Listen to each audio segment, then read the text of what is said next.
Welcome to my first podcast. This is Sherri from Just Dogs with Sherri, and it is February the 4th, Monday afternoon after the Super Bowl. So, just a quick, if your team won, congratulations. If they didn't, I'm sorry.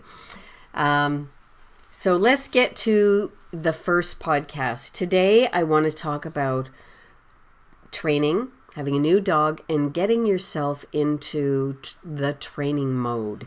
And what does that mean?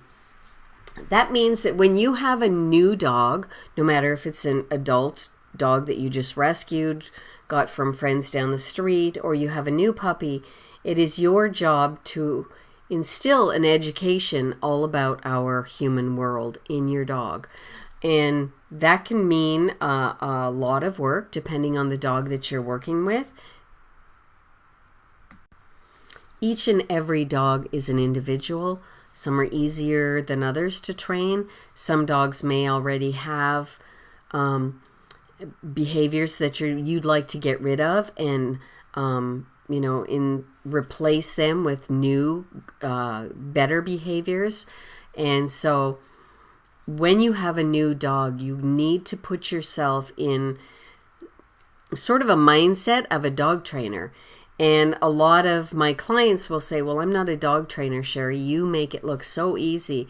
And you actually are. If you are training your dog and you're working with a trainer that is training you to train your dog, you are a dog trainer. And you need to have the confidence that you can train your dog. As a professional dog trainer, I consider it my job to have my clients feel like they are capable of training their dog. It's very important because when we're done our training session, whether it's just a one-time thing or a full 7-week session or many 7-week sessions, when I leave, that canine guardian needs to know what they're doing. You're going to be living with your dog. I'm not living with your dog. It's one reason I love my private in-home training, because it is very personalized training. So what you want your dog to do may not be what the guy down the street wants his dog to do. So we work on what you want your dog to do and how you want to live with your dog in your life.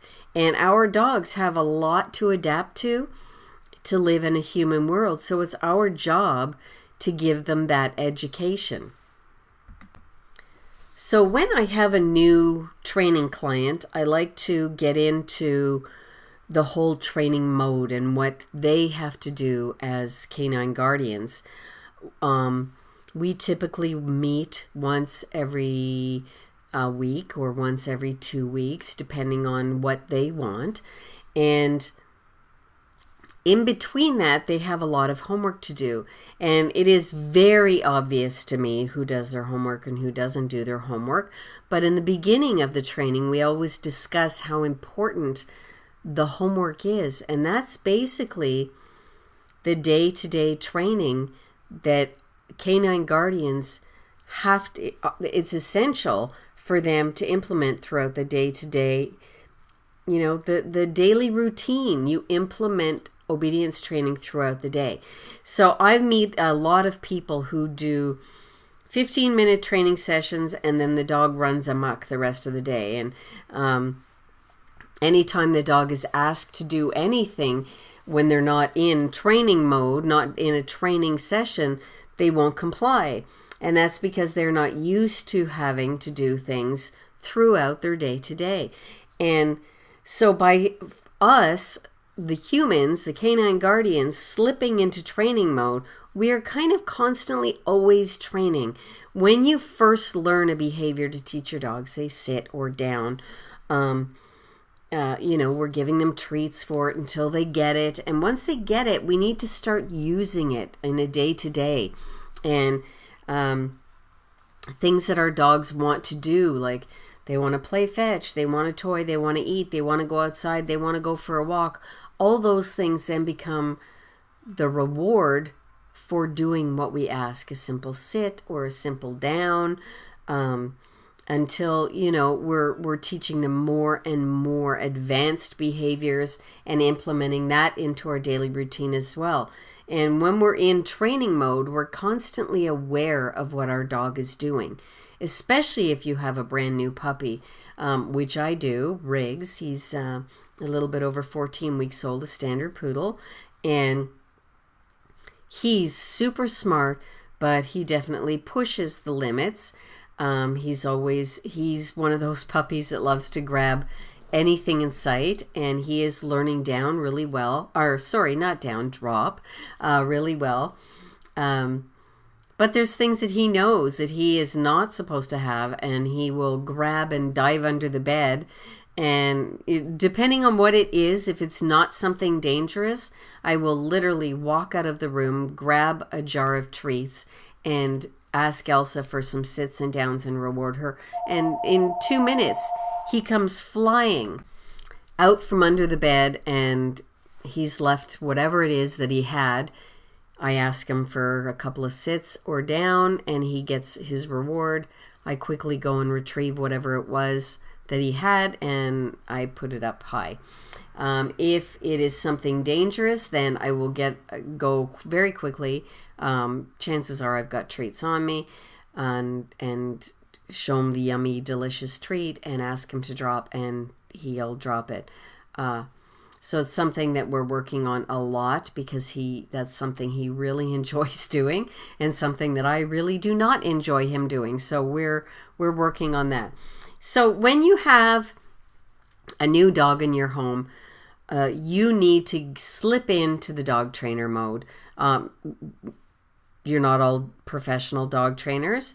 That's something you do for a living, like what I do.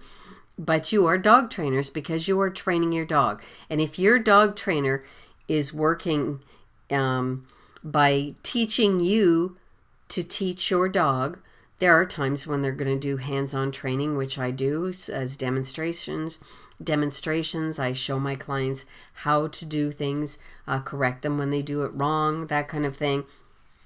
But my job, and any other dog trainer's job, I think, should be to teach the owner, the canine guardian, to teach their dog. Because when we leave, that time when we are done our training and we walk out the door, you need to know what you're doing. And if you don't, if you've just sent your dog off to get trained by someone else, then you're going to have a very difficult time implementing the obedience that your dog has learned.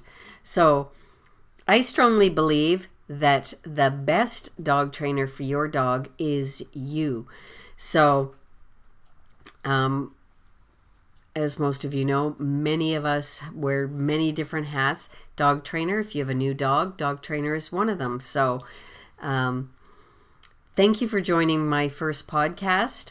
If you have a new dog or a new puppy, put your dog trainer hat on. Hire a trainer, call for an online consultation, read a great book. There's lots out there for positive reinforcement. I have one on my website specifically for new dogs. Goes through all the behaviors before even the obedience stuff that you need to know. It's called Feedback for You and Your Dog. It is available on Amazon. So have a wonderful day and go train your dog.